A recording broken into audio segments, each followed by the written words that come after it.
নিয়োগের দাবিতে ফের পথে নেমেছেন চাকরি প্রার্থীরা। আপনারা দেখছেন সেই ছবি। পুলিশে অবিলম্বে নিয়োগের দাবিতে মিছিল চাকরি প্রার্থীদের। শিয়ালদা থেকে কলেজ স্কোয়ার পর্যন্ত মিছিল তাদের। কথা বলবো, আমাদের সঙ্গে রয়েছেন আমাদের প্রতিনিধি উজ্জ্বল মুখোপাধ্যায়। উজ্জ্বল, দেখতেই পাচ্ছি একগুচ্ছ দাবিতে তারা পথে নেমেছেন।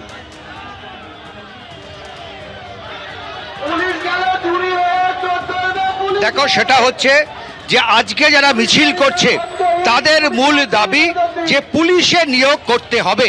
কারণ তাদের অভিযোগ যে গত মার্চ মাসে তাদের ফর্ম ফিল আপ হয়েছিল প্রায় 15,000-এর মতন পুলিশ ভ্যাকান্সি এই মুহূর্তে বাকি আছে।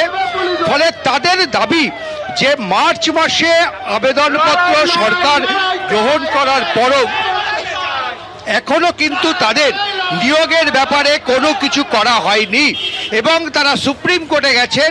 সেই মামলা দীর্ঘদিন ধরে এখনো পেন্ডিং রয়েছে, কিন্তু এখনো পর্যন্ত নিয়োগের ব্যাপারটা পুরোটাই কিন্তু ধোঁয়াশার মধ্যে রয়েছে।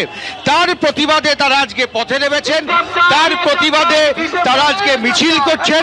তাদের দাবি যে পুলিশ শুধুমাত্র সিভিক ভলেন্টিয়ার দিয়ে কাজ চালানোর চেষ্টা করছেন, কিন্তু 15,000-এরও বেশি ভ্যাকান্সি এই মুহূর্তে রয়েছে রাজ্যের বিভিন্ন প্রান্তে। অবিলম্বে পুলিশের নিয়োগ চালু করতে হবে, না হলে কিন্তু এই আন্দোলন চলবে। আজকে যারা রাস্তায় নেমেছে যে পশ্চিমবঙ্গে ওবিসি রিজার্ভেশনের জুজু দেখিয়ে সমস্ত রিক্রুটমেন্ট বন্ধ রেখেছে। এই রিক্রুটমেন্ট বন্ধ করে দিয়ে ডব্লিউবিসিএস থেকে পুলিশ রিক্রুটমেন্ট সবটা বন্ধ।